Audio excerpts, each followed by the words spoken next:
press the bell icon on the YouTube app and never miss another update.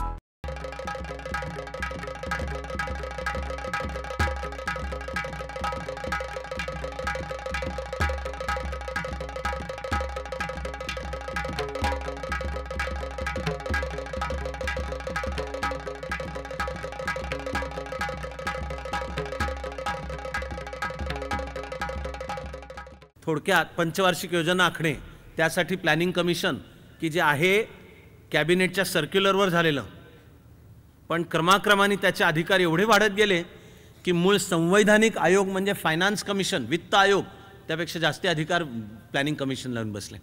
पदसिद्ध अध्यक्ष स्वतः पंतप्रधान. ही सर्व समाजवादी रचना क्रमाक्रमाने वाढत 91 सालापर्यंत चालू राहिली. इंदिराजींनी सुद्धा ती धोरणं वाढवत आणखी इंटेन्स, आणखी तीव्र करत राष्ट्रीयकरणाचं सूत्र स्वीकारलं. त्यांनी कोळसा उद्योगाचं राष्ट्रीयकरण केलं की आता खाजगी नाहीच. पोलाद उद्योगाचं पण राष्ट्रीयकरण केलं. भारताचा भारतपणा वेगळा एवढाच की असलेले खाजगी क्षेत्रातले पोलादाचे कारखाने काय सरकारने ताब्यात नाही घेतले, पण पोलाद क्षेत्रामध्ये नव्या कारखान्यांना आता बंदी केली. इंदिराजींनी 1969 साली बँकांचं पण राष्ट्रीयकरण केलं. स्वातंत्र्य मिळताना 2 बँकांचं आधी झालेलंच होतं, पंजाब अँड सिंध आणि स्टेट बँक, जी नंतर रिझर्व्ह बँकेच्या अखत्यारीत येते. इंदिराजींनी 69 साली 14 मोठ्या मुख्य बँका सगळ्याचं राष्ट्रीयकरण केलं. ही सर्व वाटचाल चालू राहिली 1991 पर्यंत, की जेव्हा एका वेळी एकीकडे जगातली परिस्थिती बदलत होती, तिचे भारतावर परिणाम आणि समाजवादी धोरणांचं अपयश जास्त जास्त स्पष्ट होत चाललेलं होतं. हे सगळं मिळून 1989 ते 91 ह्या कालावधीमध्ये त्याला इंग्लिशमधला शब्द वापरावा लागतो. एक शब्द फार छान आहे, इन्फ्लेक्शन पॉईंट असा शब्द आहे. इन्फ्लेक्शन म्हणजे ज्या पॉईंटवरनं पुढची वाटचाल एकदम काहीतरी वेगळ्या दिशेला होताना दिसते. हा मानवतेचा, त्यात भारत पण आला, इन्फ्लेक्शन पॉईंट 1989 ते 91 मध्ये झालेला दिसतो. माझ्या मनामध्ये 2 उपमा येतात खरंच. एक मूळ इंग्लिशमधली कविता रिप व्हॅन विंकल म्हणून. रिप व्हॅन विंकल ते इंग्लिशमधल्या त्या कवितेतली कल्पना आहे की तो झोपला आणि खूप काळ झोपला. ज्या दिवशी त्याला जाग आली येऊन बाहेर बघतो तर सगळं जग बदललेलंच होतं. अशी इंग्लिश लिटरेचरमधली संकल्पना आणि कविता रिप व्हॅन विंकल. माझ्या मनात येत राहतं की हा रिप व्हॅन विंकल 31 डिसेंबर 1988 झोपला आणि 26 ऑगस्ट 1991 जगामध्ये पुन्हा आला. त्याला पटणारच नाही की आपण ज्या जगात झोपायला गेलो होतो तेच हे जगांमध्ये फार तर एक सुमारे 2.5 वर्षाचा कालावधी घेतो. तो म्हणाले मी कुठल्या तरी वेगळ्याच ग्रहावर आलोय, सगळी मूलभूत परिस्थिती सर्व बदललेली अशी. त्या रिप व्हॅन विंकलपेक्षा आपली एक भारतीय उपमा ग्रेट आहे. ती आपल्याला रामायण महाभारत आणि त्यातल्या कथा आणि त्यांचे असलेले आधुनिक पण अर्थ असतात त्यांना हे लक्षात आले तर ते त्याच्यामधली सखोलता, डेप्थ आपल्या लक्षात पडेल. ती मुचकुंदाची गोष्ट आहे. मुचकुंद हा एक पराक्रमी राजा महाभारत युद्धात पांडवांच्या बाजूनी होता. त्यांनी पांडवांकरता भरपूर पराक्रम केला. युद्ध संपलं, व्हायची ती तबाही, विध्वंस झालेला होता, पण पुन्हा नव्या जगाची रचना आणि व्यासमुनी हा जय नावाचा इतिहास आहे. घडलं ते सगळं सत्याच्या विजयासाठी घडलं. ते त्या बद्रीनाथच्या जवळच्या माना गाव त्याच्या गुफेमध्ये बसून महाभारताची रचना करत होते आणि पुन्हा नवी समाजाची घडी बसवण्याचे प्रयत्न चालू. तर श्रीकृष्णांनी सत्याकरता झालेलं ते युद्ध जिंकायला ज्यांची मदत झाली त्यांचा आदर सत्कार केला. त्यामध्ये हा मुचकुंद होता की तुला काय देऊ. तर मुचकुंद म्हणून मला दुसरं काही नको आहे, तुझे आशीर्वाद मला बास आहेत, पण मी दमलो आहे. तर मुचकुंदाने मागणी केली श्रीकृष्णापाशी की मला झोपायचं आहे. आणि कसं झोपायचं आहे, मला आपणहून जाग येत नाही तोपर्यंत मला कोणीही डिस्टर्ब करता कामा नये असं झोपायचं आहे. तेव्हा श्रीकृष्णा मला असा आशीर्वाद दे की मला हवी तेवढी झोप मिळेल आणि माझ्या त्या झोपेच्या काळात जर कोणी मला डिस्टर्ब केलं तर पहिला जो डिस्टर्ब करेल तो जळून भस्मसात होईल असा मला आशीर्वाद दे. हवा असतो आपण बहुसंख्य जणांना. तर श्रीकृष्णांनी दिला. मग मुचकुंद एका गुफेमध्ये जाऊन झोपला आणि पुढची कहाणी आहे की कुठला तरी राक्षस का राक्षसही सारखे माजत असतातच. तर आता श्रीकृष्ण हा चॅप्टर सम्राट देव ना, त्यामुळे आता या राक्षसाचा बंदोबस्त कसा करायचा आहे, तर श्रीकृष्णाने त्याला आपला पाठलाग करायला लावलं आणि तो पाठलाग करत मुचकुंद ज्या गुफेमध्ये झोपलेला होता त्याच्यात शिरला आणि त्या अंगावरचं भरजरी वस्त्र त्यांनी मुचकुंदाच्या अंगावर टाकलं आणि स्वतः कोपऱ्यामध्ये गुफेत तो राक्षस पाठलाग करत आत आला. त्याला त्या अंधारामध्ये फक्त ते श्रीकृष्णाच्या अंगावरचं भरजरी वस्त्र ओळखू येत होतं, ते दिसलं. त्याला वाटलं हा श्रीकृष्ण आहे, म्हणून त्यांनी तिथं भस्कन हात घातला. तो मुचकुंदाच्या अंगाला धक्का लागला. ह्यांनी गदागदा हलवलं पण मुचकुंद जागा झाला. त्याची नजर पडली त्या राक्षसावर, राक्षस जळून भस्मसात झाला. हा मुचकुंद जर 31 डिसेंबर सेलिब्रेट करून गुफेमध्ये झोपायला गेला आणि 26 ऑगस्ट 1991 बाहेर आला, त्याला पण पटणारच नाही की मी फक्त 2.5 वर्ष झोपलो होतोय. एवढे प्रचंड बदल त्या 2.5 वर्षामध्ये झालेत. जग आणि भारतासाठी हा कालावधी इन्फ्लेक्शन पॉइंट आहे की खरंच हे आधीचं जग आणि नंतरचं ह्याच्यामध्ये खूप जमीन आसमानाचा फरक आहे. 89 साली जग अजून शीतयुद्धाच्या काळात होतं आणि कोणीही दूरदृष्टी असलेला किंवा CIA किंवा KGB सुद्धा त्यांच्या वाईल्डेस्ट स्वप्नामध्ये पण सांगू शकलं नसतं की लवकरच साम्यवाद कोसळणार आहे. पण 89 साली सोव्हिएट रशियाचा अध्यक्ष होता मिखाईल गोर्बाचेव. त्याला साम्यवादातल्या त्रुटी, विचारधारा म्हणून, त्या साम्यवादी शासन संस्थेमधल्या त्रुटी आणि आर्थिक धोरणातल्या त्रुटी आणि त्याची सोव्हिएट रशियातली वाटचाल ती त्याला कळत होती आणि त्याला धोरणं बदलायची होती. त्यामुळे अफगाणिस्तानातून आम्ही मागे येऊ, युरोपच्या सीमेवर कायमस्वरूपी तैनात केलेली अण्वस्त्र आम्ही रद्द करू, देशांतर्गत सोव्हिएट व्यवस्थेच्या अंतर्गत आर्थिक आणि राजकीय सुधारणांचा कार्यक्रम हाती घेऊ ज्याचं नाव ग्लासनोस्त आणि पेरेस्ट्रोइका. असा गोर्बाचेवचा प्रयत्न चालू होता.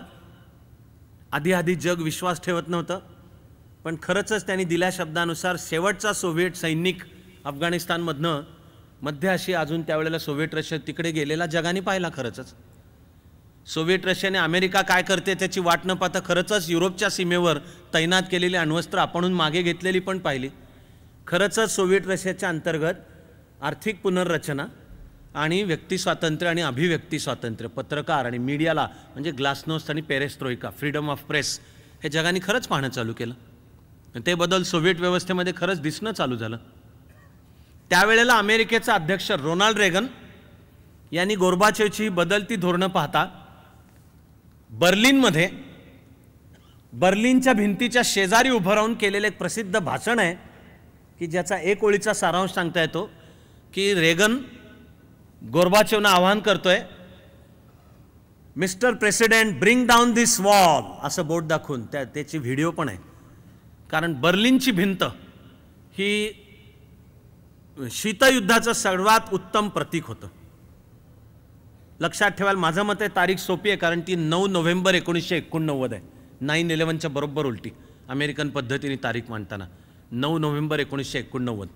आणि ही भिंत खाली आणा. काही बदल तर त्याच्या आधीच चालू झालेले होते.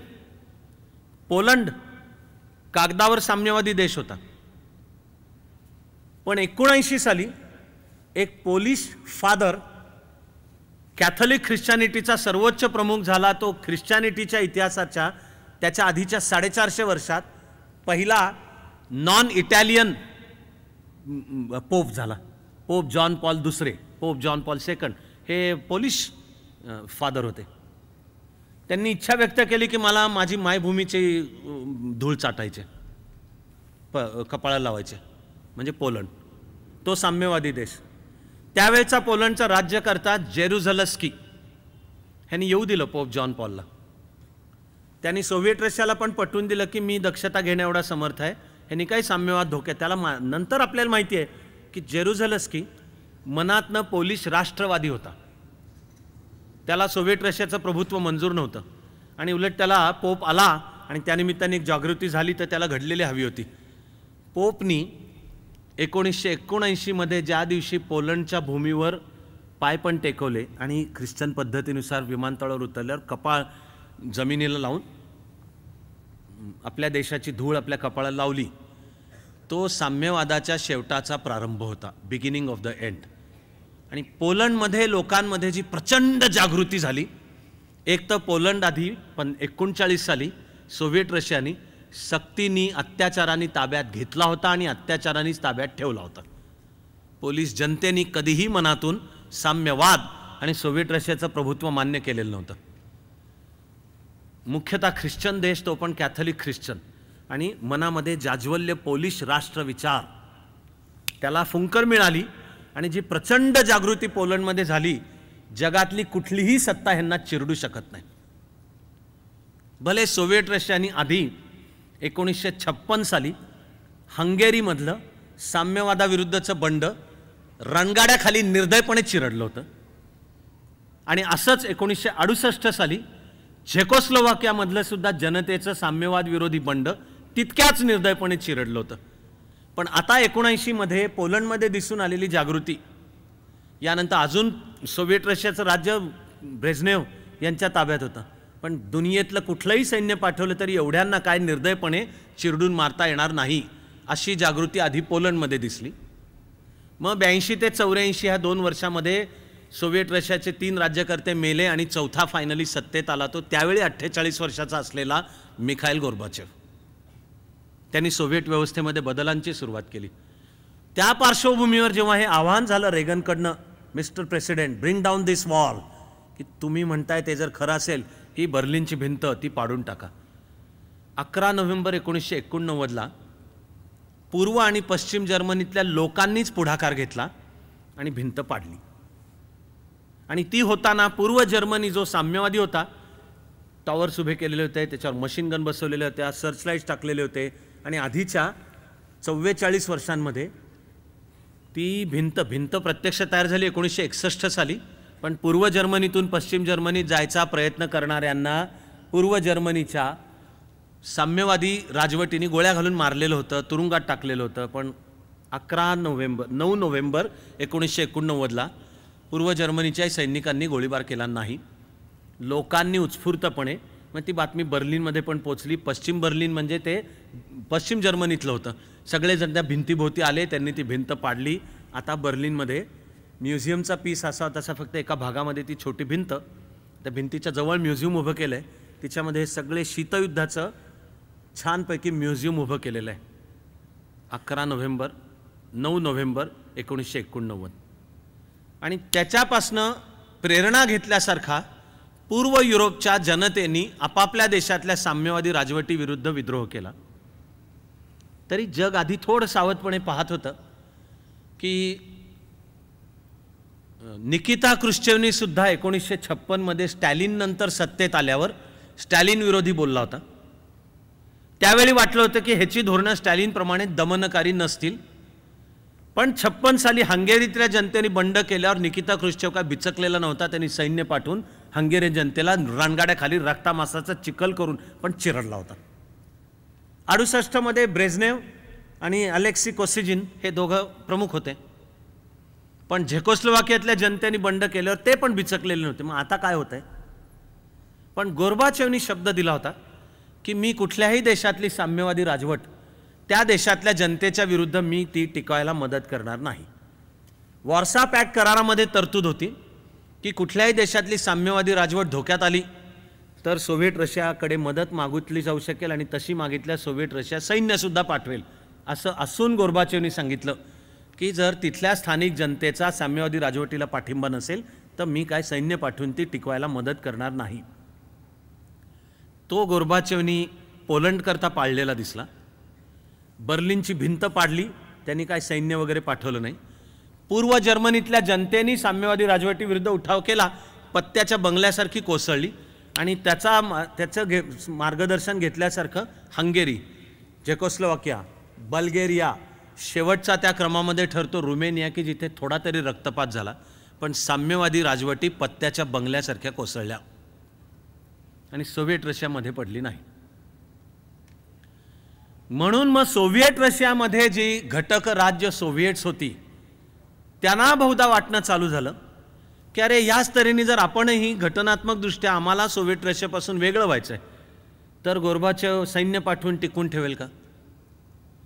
कारण सोव्हिएट रशियाची राज्यघटना स्टॅलिनच्या मार्गदर्शनाखाली 1927 मध्ये तयार झाली होती.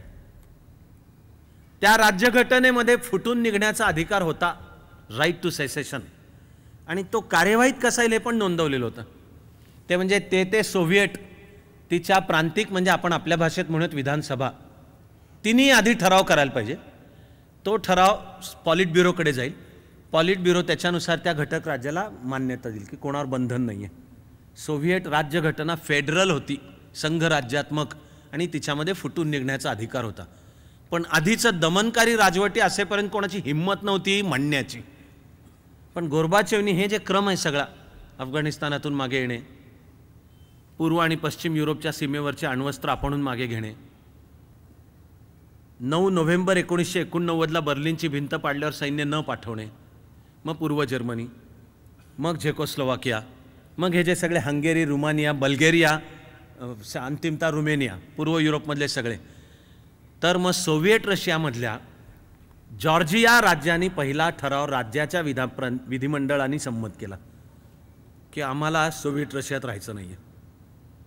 जॉर्जिया म्हणजे मूळ स्टॅलिन जिथला, स्टॅलिन मूळ त्या जॉर्जिया राज्यातला, पण जॉर्जियाच्या विधिमंडळाने संमत केलं. तुम्हाला आत्ताच्या जगातल्या घटनांकडे पाहताना त्याचे प्रतिध्वनी जाणवणं चालू होईल. कारण आत्ताच्या रशियाची आत्ताच्या जॉर्जियाशी पण खुन्नस आहे. व्लादिमीर पुटिनच्या रशियाने सैन्य जॉर्जियामध्ये पाठवून 2 प्रांत अबखाझिया आणि साऊथ ओसेटिया हे सैन्य पाठवून गिळंकृत केलेत. कारण ते जॉर्जिया राज्यात पण रशियन भाषिक आणि स्लाव लोक, रशियन स्लाव, त्या 2 प्रांतांमध्ये जास्ती राहतात. त्यांनी सैन्य पाठवून आपल्या ताब्यात घेतले. पण आम्हाला सोव्हिएट रशियापासून वेगळं व्हायचं म्हणणारं पहिलं जॉर्जियाच्या विधिमंडळाने ठराव केला. श्वास रोखून उरलेल्या सोव्हिएट रशियाने जगाने पाहिलं की आता गोर्बाचेव काय करतो, त्यांनी काय सैन्य पाठवलं नाही. मग भर ओळीनी युक्रेन आणि आताच्या युक्रेनबरोबर व्लादिमीर पुटिनचा लढा त्यासाठीच चालू असतो की क्रिमिया माझ्या ताब्यात पाहिजे, क्रिमियाची राजधानी सेबॅस्टोपोल. कारण रशियाला 24/7 आणि 365 दिवस चालणारं उष्ण पाण्याचं बंदर, वॉर्म वॉटर पोर्ट हवं आहे. रशियाकडे ते नाही. त्यामुळे रशियाचा व्यापार वर्षाचे 6 महिने बंद असतो. त्याचा रशियाच्या आर्थिक विकासावर विपरीत परिणाम होतो. म्हणजे 19व्या शतकातली ग्रेट गेम 20व्या शतकात आधी सोव्हिएट रशिया आणि युक्रेन जरी वेगळं झालं तरी क्रिमिया माझ्या ताब्यात पाहिजे. पूर्व युक्रेनच्या भागामध्ये रशियन लोक आहेत. आता तिथे यादवी युद्ध चालू आहे. व्लादिमीर पुटिन पूर्व युक्रेनमधल्या रशियन भाषिक, युक्रेनची भाषा वेगळी आहे, रशियन भाषिकांच्या पाठीशी पण उभा राहतो. हे सगळे वर्तमानात घडणाऱ्या घटनांचे पण प्रतिध्वनी जाणवत राहतील. पार रोमानॉव कालखंडापासून एक रशियाची पण एक अशी श्रद्धा आहे की हा आमच्या प्रभावाचं क्षेत्र आहे, स्फिअर ऑफ इन्फ्लुअन्स, ह्याच्यात दुसऱ्या कोणी मध्ये नाही आलं पाहिजे. मग युक्रेन ज्या वेळेला म्हणतं आम्ही नेटोचे सदस्य होऊ, ते जर झालं तर अमेरिकेचं स्थान युक्रेनमध्ये येणार. रशियाला वाटतं, आत्ताच्या रशियाला पण वाटतं तो आम्हाला असलेला धोका आहे. मग जगाला वाटतं की हे नवं शीतयुद्ध पण पुन्हा एकदा सुरू व्हायला लागलं आहे काय. तो युक्रेन वेगळा झाला, बायलोरशिया वेगळं झालं. ही जी 5 स्थानं मध्य आशियातली, तर्कमेनिस्तान, किझिकिस्तान, ताजिकिस्तान, किर्गिस्तान, उझबेकिस्तान, ही 5 पण क्रमाक्रमाने वेगळी झाली. तिकडे ज्यांचं नाव आहे बाल्टिक रिपब्लिक, म्हणजे बाल्टिक समुद्राच्या काठावरची 3 छोटी इस्टोनिया, लिथुआनिया आणि लाटविया, ही स्टॅलिननी 1939 मध्ये सैन्य घुसवून काबीज केली होती. आहेत छोटी पण त्या लोकांना आपली एक अस्मिता, आपली भाषा, आणि ते सोव्हिएट रशियात कधी सुखाने नव्हते. त्यांनी पण ठराव संमत केले, वेगळे झाले. 1991 के आते सोव्हिएट रशिया नव्हता. तरी 25 ऑगस्ट 1991 हा दिवस उजाडला तेव्हा अजून जगाच्या नकाशामध्ये सोव्हिएट रशिया होता. त्या सोव्हिएट रशियाचा अजून तरी सर्वोच्च प्रमुख होता मिखाईल गोर्बाचेव. तो सुट्टीवर तिकडे एकदम उजवं पूर्वेकडचं सोव्हिएट रशियाचं टोक ब्रेस्ट लिटोव्स्क, ते पार चीनच्या डोक्यावर येतं, ते ईस्ट चायना सी तिथे येतं. रशियनमध्ये ब्रेस्ट लिटोव्स्क शब्दाचा अर्थच आहे पूर्वेकडचं टोक.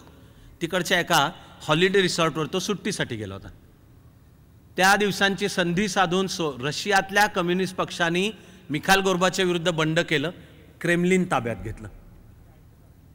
आणि त्या कम्युनिस्ट पक्षांनी या प्रकारे सत्ता ताब्यात घेण्याच्या विरुद्ध त्यावेळचा मॉस्कोचा मेयर बोरिस येल्सिन यांनी पुढाकार घेतला. क्रेमलिनला कम्युनिस्ट पक्षाच्या आदेशानुसार सैन्याने वेढा देऊन टँक्सुद्धा तयार ठेवले होते. आणि आता पुन्हा एकदा साम्यवादी पक्षाकडे रशियाची सत्ता जाते की काय. पण हा मॉस्कोचा मेयर महापौर असलेला बोरिस येल्सिन निशस्त्र लोकांना त्यांनी हाक दिली, या रस्त्यावर सगळे, आणि तो निधड्या छातीने चालत चाल. कोणी म्हणतं त्यांनी वोडका खूप घेतली होती, काय करतोय कळतच नव्हतं, म्हणून आपल्याला माहिती नाही घेतली होती का नव्हती. पण तो त्या सैनिकांच्या टँकवरच चढला तो. आणि लोक समोर जमा झाले होते, त्यांना त्यांनी व्याख्यान पण दिलं की हे आपल्या लोकशाहीची स्थापना करायची आहे, हे साम्यवादी पक्षाचे आपल्याला राजवट, ह्या प्रकारे त्यांनी सत्ता ताब्यात घेणं मंजूर नाही.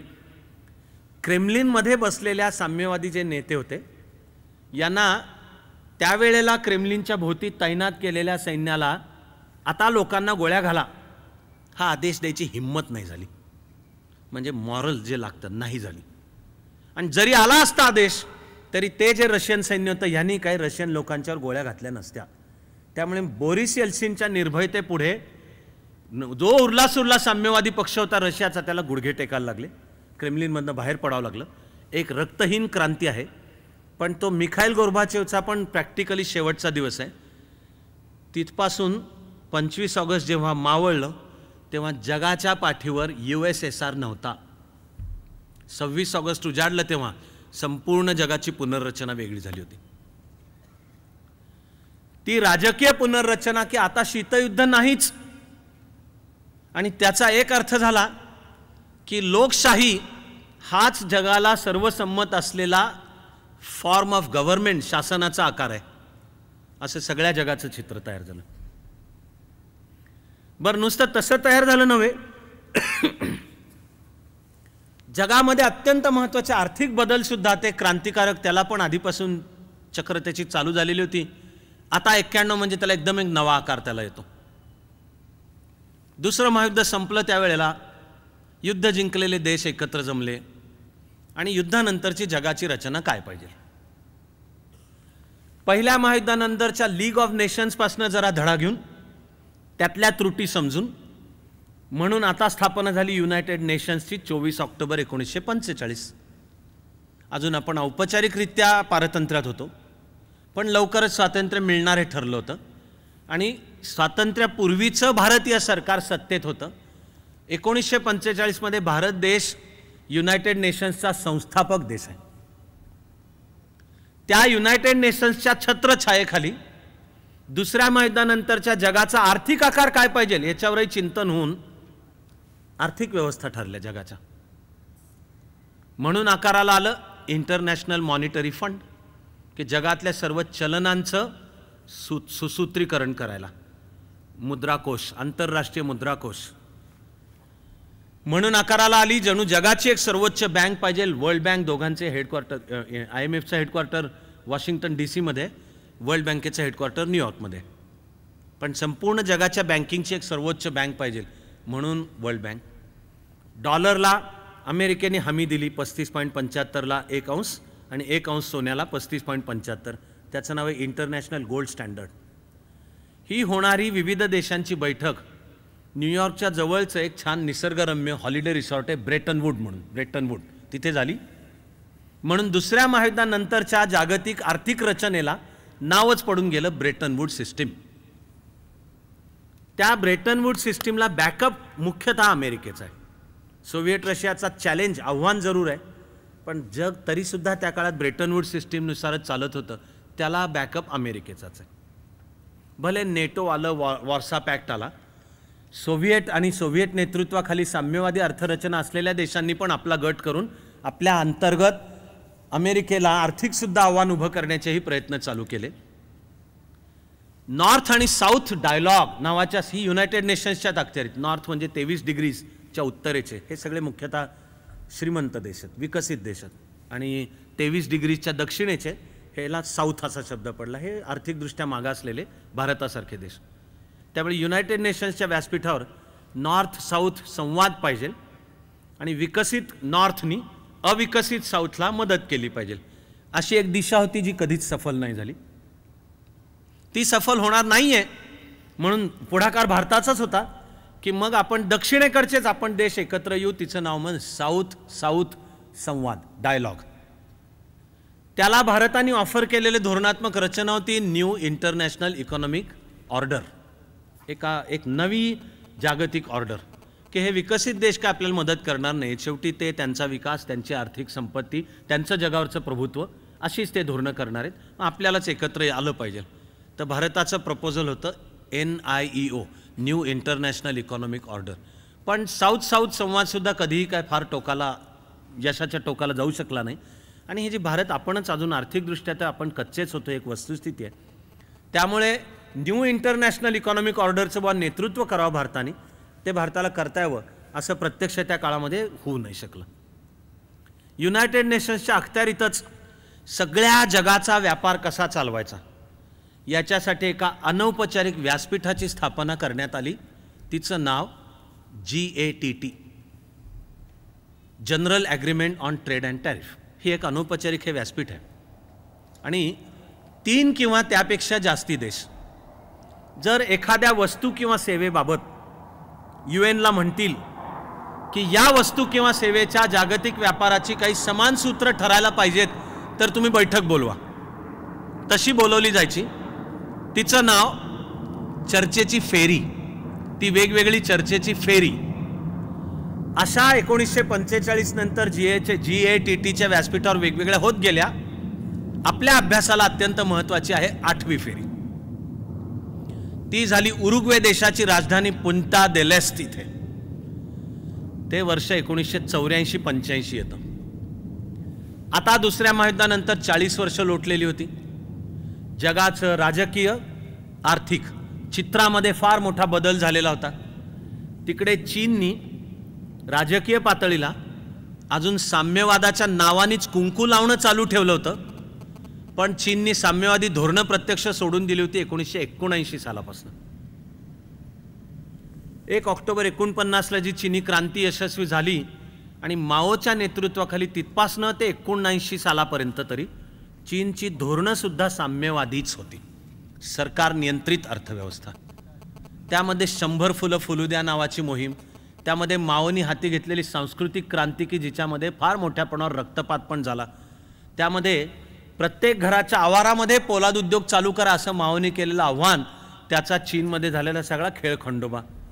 माओनी साम्यवादी सामूहिक शेतीचे प्रयोग करण्याचा प्रयत्न केला, खाजगी शेतकऱ्याची मालकी काढून घेणे, जे स्टॅलिननी सोव्हिएट रशियात केलं होतं. जगभरचा सगळीकडचा शेतकरी एकसारखा आहे, तो मातीला आपली आई मानतो, तिच्याशी जुळलेला आहे, तो त्याची काढूनच घेण्याची वेळ आली. स्टॅलिनच्या नेतृत्वाखालच्या सोव्हिएट रशियात सुद्धा शेतकऱ्यांनी विरोध केला होता. साम्यवादाच्या नावाखाली स्टॅलिननी तो चिरडलेला होता. स्टॅलिननी 1927 नंतर ॲक्च्युअली रणगाड्याखाली चिरडून किती रशियन शेतकऱ्यांना मारलं ह्याची आजपर्यंत गणती नाही, पण सांगितला जाणारा किमान आकडा 30 लाखपेक्षा जास्ती, 3 मिलियन ॲक्च्युअली चिरडून मारलाय. पण सोव्हिएट रशियामध्ये सामूहिक शेतीचा प्रयोग कधीही यशस्वी होऊ शकला नाही. आपल्याला ऐकून आश्चर्य वाटू शकतं की एक जागतिक महासत्ता असताना सुद्धा सोव्हिएट रशिया अन्नधान्याच्या बाबतीत कधीही स्वयंपूर्ण नव्हता.